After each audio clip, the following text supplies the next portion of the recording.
Mathematics 10th class की book में से जो यूनिट नंबर 2 है उसका एक इंतहाई ही अहम क्वेश्चन समझते हैं। ये कुछ इस तरीके से लिखा गया है कि find the value of omega की पावर -13 प्लस ओमेगा की पावर -17। तो हमने इस जो रकम है इसकी हमने वैल्यू फाइंड करनी है कि इसका आंसर किसके बराबर आता है। तो इसको किस तरह सॉल्व करेंगे, एक दफ़ा इसको हम दोबारा लिखेंगे ओमेगा की पावर -13 प्लस ओमेगा की पावर -17। तो सबसे पहले हम इसका ये माइनस ख़त्म करते हैं। तो माइनस हम किस तरीके से ख़त्म कर सकते हैं कि जब ये पावर डिवाइडेड बाय में आएगी तो इसका पावर वाला माइनस ख़त्म हो जाएगा। वो किस तरह, मसलन अगर इधर मैं लिखूँ 1 और डिवाइडेड बाय, अब इसको अगर मैं नीचे लिखूँगा इस डिवाइडेड बाय के, तो इसकी जो पावर है वो माइनस से कन्वर्ट होकर किस में आ जाएगी, प्लस में आ जाएगी। अगर साथ कुछ ना लिखा हो तो इसका मतलब है प्लस है। तो इसी तरह ये दरमियान में प्लस है तो इधर प्लस आ जाएगा। अब ये लिखा हुआ है -17, अगर इसको मैं डिवाइडेड बाय के नीचे लिखूँ तो ये क्या आ जाएगा, +17 आ जाएगा और इसके ऊपर हम क्या लिख देंगे, 1 लिख देंगे। तो इसको हमने डिवाइडेड बाय में लिख के दोनों टर्म्स को हमने माइनस से इनका ख़त्म कर लिया। अब आपने ये देखना है कि जो 13 है ये 3 के टेबल पर नहीं आता है। तो 13 के करीब कोई नंबर देखें जो 3 के टेबल पर आता हो, तो वो नंबर कौन सा, 12 है। तो 12 अगर है तो इसको हम यूँ लिखेंगे ओमेगा की पावर 12 इनटू ओमेगा की पावर 1, क्योंकि बेस सेम हो तो पावर्स ऐड होती हैं। अगर 12 और 1 को ऐड करेंगे तो कितना बनता है, 13 बनता है। इसी तरह अगर मैं इस चीज़ को देखूं, ये लिखा हुआ है ओमेगा की पावर 17, तो अब हमने ओमेगा की पावर ऐसी लिखनी है जो 3 के टेबल पर आती हो।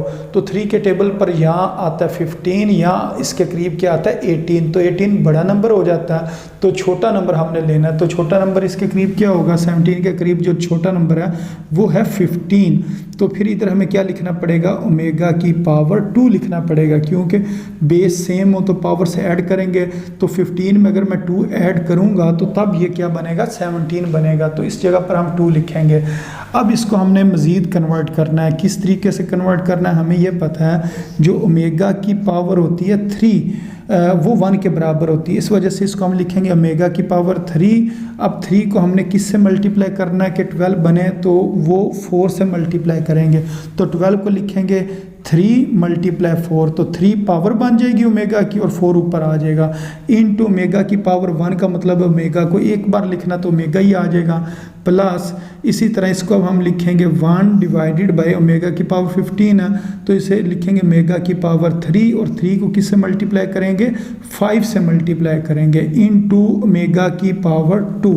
अब हमें पता है कि जो ओमेगा क्यूब है वो किसके बराबर होता है, 1 के बराबर होता है। तो इस जगह पर हमने 1 पुट कर देना। हम कहेंगे जी हमें पता है, we know that omega cube is equal to 1। तो इधर हम लिखेंगे 1 लिख कर उसकी पावर कितनी लिख देंगे, 4 लिख देंगे। 1 की पावर 4, क्योंकि ओमेगा क्यूब 1 के बराबर होता है, और साथ क्या लिख दिया, ओमेगा लिख दिया, plus 1 divided by omega cube किसके बराबर है, 1 के, तो 1 की पावर 5 इनटू ओमेगा स्क्वायर। तो बाकी क्वेश्चन मैं इस जगह पर सॉल्व करता हूँ। इसके बाद अगर इस साइड पर हम इसको देखें तो 1 की पावर 4 का मतलब 1 को 4 टाइम्स मल्टीप्लाई करना, 1 × 1 × 1 × 1, तो आंसर 1 आएगा। तो इसको हम यूँ लिखेंगे 1 डिवाइडेड बाय ओमेगा की पावर 4 किसके बराबर होता है जी, 1 के बराबर होता है। 1 × ओमेगा, फिर आगे लिखेंगे प्लस 1 डिवाइडेड बाय ओमेगा की पावर 5 भी 1 के बराबर होगा, और इसको जब हम ओमेगा स्क्वायर के साथ मल्टीप्लाई करेंगे तो इस तरह ही साथ आ जाएगा। अब 1 ने जब ओमेगा से मल्टीप्लाई होना तो आंसर क्या आएगा, ओमेगा ही आएगा। तो ये लिखा जाएगा 1 डिवाइडेड बाय ओमेगा, फिर लिखेंगे प्लस, फिर ये 1 लिखा, और 1 को जब ओमेगा स्क्वायर से मल्टीप्लाई करेंगे तो इसका आंसर कितना आएगा, ओमेगा स्क्वायर आएगा। अच्छा, अब इस जगह पर हमने लेना है एलसीएम। तो अगर ओमेगा और ओमेगा स्क्वायर का अगर हम एलसीएम लें तो इस जगह पर आता है ओमेगा स्क्वायर, ये आपने याद रखना।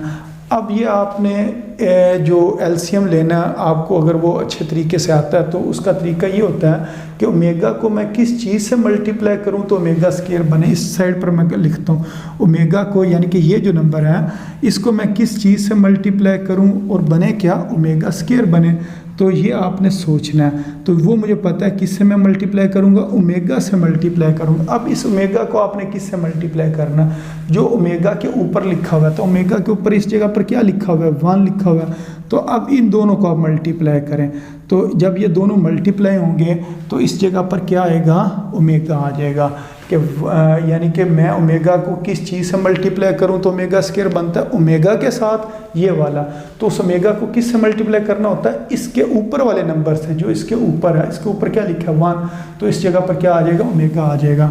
अच्छा, अब इसको मैं लिखता हूँ कि ओमेगा स्क्वायर को मैं किस चीज़ से मल्टीप्लाई करूँ और बने क्या, ओमेगा स्क्वायर बने।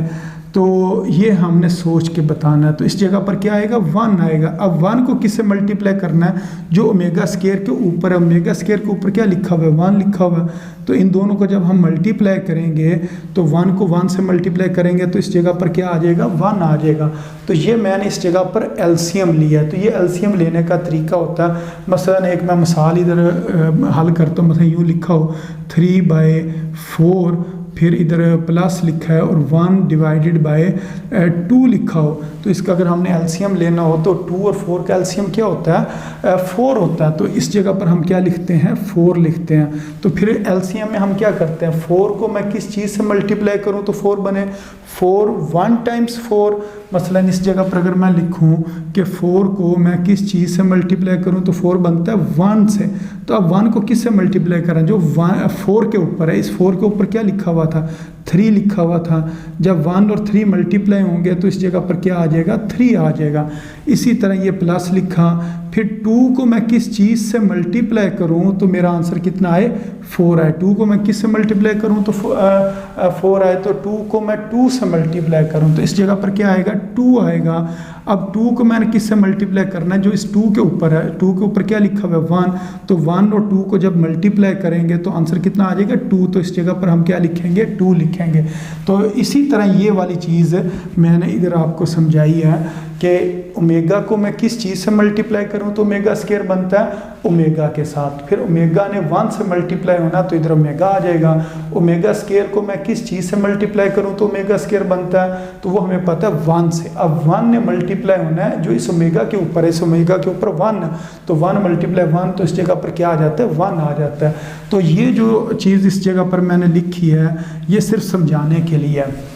अच्छा, अब इस जगह पर हम वैल्यू पुट करते हैं ओमेगा प्लस 1 के। तो हम कहते हैं वी नो डैट, हम जानते हैं हमारे पास एक आइडेंटिटी होती है, वो कौन सी, कि 1 प्लस ओमेगा स्क्वायर किसके बराबर होता है, 0 के।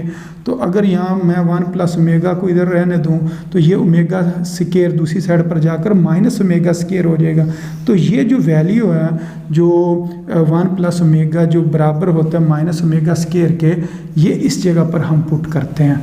तो ये फिर हमारे पास किसके बराबर आ जाएगा, 1 प्लस ओमेगा, ये बराबर होता है माइनस ओमेगा स्क्वायर, और ये नीचे क्या लिखा हुआ है, ओमेगा स्क्वायर। तो ये दोनों आपस में कैंसिल हो जाएंगे। जब कोई चीज़ ऊपर नीचे कैंसिल हो जाए तो उस जगह पर क्या बचता है, 1 बचता है। तो ये माइनस इसी तरह आ जाएगा और इसके साथ क्या आ जाएगा, 1 आ जाएगा। तो इसका आंसर किसके बराबर आ गया जी, -1 के बराबर आ गया। तो ये हमने इसका आंसर निकाल लिया। तो इस तरीके से इस क्वेश्चन ने सॉल्व होना था। तो उम्मीद है आपको इस क्वेश्चन की समझ आ गई होगी। तो इसके अंदर यहाँ जब हमने एलसीएम लिया तो इस तरीके को आपने अच्छे तरीके से समझ लेना है कि किस तरीके से एलसीएम लिया, क्योंकि जो स्टूडेंट्स हैं वो इस जगह पर आकर गलती करते हैं। तो इस जगह पर अब आपने गलती नहीं करनी है, उसका मैंने मुकम्मल आपको तरीका बता दिया है कि इसके पीछे कंसेप्ट क्या है, कि किस तरीके से इस जगह पर एलसीएम आपने लेना है। तो आप अपनी दुआओं में मुझे याद रखें। अस्सलामु अलैकुम वरहमतुल्लाहि वबरकातुहू।